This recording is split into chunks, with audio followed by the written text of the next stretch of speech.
The text message arrived at 9:47 a.m. on a Thursday in late October. Open house this weekend at the family estate. Finally moving forward with the sale. Big changes coming, house with garden, money bag. I stared at my phone in the break room at Providence Hospital in Boston, where I'd been working as a cardiothoracic surgeon for 6 years. The message was from my brother Kevin, sent to a family group chat that included our mother, 2 cousins and an aunt. Several people had already responded with congratulations and heart emojis. The family estate Kevin was selling, without asking me, was the 1870s Victorian in Salem, Massachusetts that our great-great-grandfather had built. The house I'd inherited solely when our father died 3 years ago, leaving it to me with explicit instructions in his will that it remain in my care. I left the break room and called Kevin. Straight to voicemail. I tried again. Same result. I pulled up Zillow on my phone. There it was, 847 Washington Street, Salem. Listed 2 days ago for $1.2 million. Stunning Victorian estate, original details, prime location, rare opportunity. 32 photos showing every room of my house. Rooms I'd carefully restored over the past 3 years. Furniture I'd selected, renovations I'd funded. The listing agent was someone named Brandon Marshall with Coastal Properties. I called the number on the listing. Marshall Properties, this is Brandon. This is Dr. Nina Chin, I said, keeping my voice level. You have a listing for 847 Washington Street in Salem. I need to know who authorized that listing. The owners did, Brandon said cheerfully. Kevin Chin and family. We're doing an open house Sunday 1 to 4. Would you like to schedule a private showing? I'm the sole owner of that property, I said. Kevin Chin has no legal authority to sell it. Pause. Ma'am, I have signed listing documents from multiple family members claiming joint ownership. Those documents are fraudulent, I interrupted. I inherited the property 3 years ago. I'm the only person on the deed. I want that listing removed immediately. I can't just remove a listing based on a phone call, Brandon said, his tone shifting from cheerful to defensive. If there's an ownership dispute, you'll need to provide documentation to our legal department. I'll provide documentation to everyone, I said. Starting with the title company and the county recorder's office. Remove the listing. I hung up and called my attorney, Patricia Wu, who I'd kept on retainer since Dad's estate had settled, specifically because I'd suspected something like this might eventually happen. Nina, Patricia answered. What's wrong? Kevin listed my house for sale without my permission. He's forged ownership documents. I need this stopped now. Send me the listing link, Patricia said. I could hear her already typing. I'll contact the brokerage and the title company immediately. Do not engage with your brother directly. Let me handle this legally.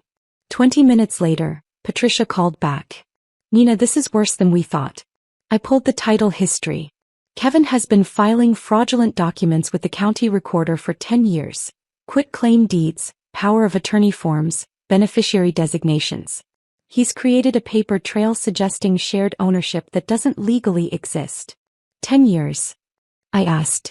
How is that possible? County recorders file documents that are submitted properly.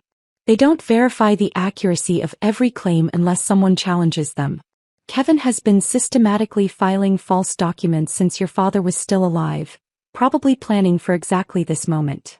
My hands were shaking. What do we do?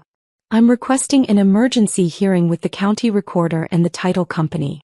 We'll need to prove the forgeries and get them removed from the record. I'm also contacting the district attorney's office. This is fraud, Nina. Criminal fraud. The open house happened anyway that Sunday. Patricia had filed injunctions, sent cease and desist letters and contacted everyone involved, but the wheels of bureaucracy moved slowly. By Sunday afternoon, 43 people had toured my house, guided by Kevin, who'd apparently spent the weekend staging it like he owned it. I drove to Salem and parked across the street. Watched strangers walk through the front door, imagining themselves living in my home. Kevin stood on the porch, shaking hands, playing the gracious seller. At 3:47 p.m., a black Mercedes pulled up. 2 people emerged. A woman in her 60s carrying a leather portfolio and a younger man with a tablet. They didn't look like house hunters. They looked like investigators. They walked directly to Kevin. The woman showed identification. Kevin's confident smile faltered. They talked for several minutes. I couldn't hear the conversation, but I watched Kevin's body language shift from welcoming to defensive to panicked. The open house ended abruptly. Kevin ushered the remaining visitors out, claiming a scheduling conflict. The two investigators went inside with him and didn't emerge for 40 minutes. My phone rang. Pisha. The title company sent investigators, she said. They found extensive evidence of forgery. Kevin's been creating false documents for a decade. Quit-claim deeds moving portions of ownership to himself, fake power of attorney forms, even a forged will from your father supposedly leaving the property to multiple heirs. How did he think he'd get away with this? I asked. People get away with it all the time, Patricia said. Unless someone challenges the documents, they sit in county records looking legitimate. Most families never check title histories. Kevin was counting on you not knowing the extent of what he'd done. The investigation accelerated rapidly. The Essex County Recorder's Office pulled every document Kevin had filed in the past decade. 19 fraudulent filings, all claiming to transfer portions of my property to himself, our mother, our cousins. Each document bore forged signatures. Mine, my father's, even my deceased grandmother's. Kevin had been building a case for shared ownership for years, waiting for the right moment to cash out. The moment had arrived when property values in Salem hit record highs and he'd accumulated $180,000 in personal debt, credit cards, a failed restaurant investment, back taxes. The DA's office charged him with 19 counts of forgery, attempted real estate fraud and identity theft. The evidence was overwhelming. Signature analysis showed clear forgery, notary stamps were fake, and several documents were supposedly signed by my father after his death. Kevin's defense attorney tried to portray it as a family misunderstanding about inheritance. But the will was clear. I was sole beneficiary of the property. The deed was clear, only my name. The only documents suggesting otherwise were the ones Kevin had forged. The preliminary hearing was in February. Kevin showed up in a suit I'd never seen, looking younger and more vulnerable than his 36 years. His attorney presented a narrative about family expectations, shared memories of the house, belief that inheritance should be divided equally. The prosecutor presented handwriting analysis, testimony from notaries who'd never witnessed the documents bearing their stamps, and timeline evidence showing documents were filed claiming to be signed by my father weeks after his death. The judge took 15 minutes to rule. Sufficient evidence for trial.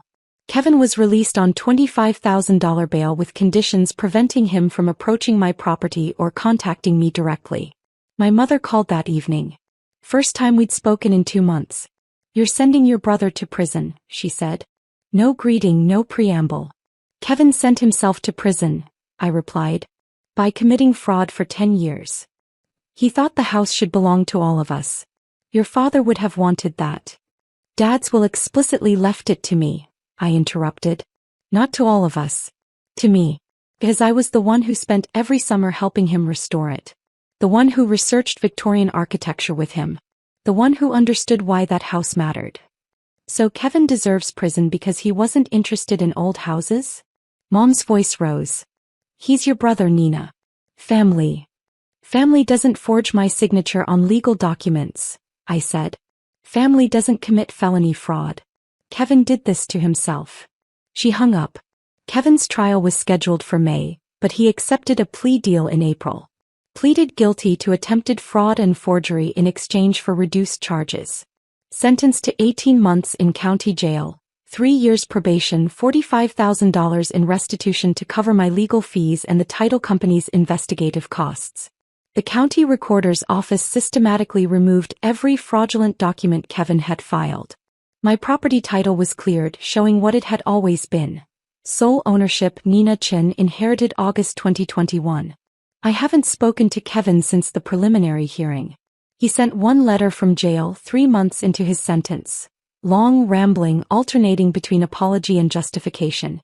I really thought we'd split the money, he wrote. I didn't think you'd be this vindictive. I didn't respond. My mother made one more attempt at reconciliation, suggesting family therapy once Kevin was released. I declined.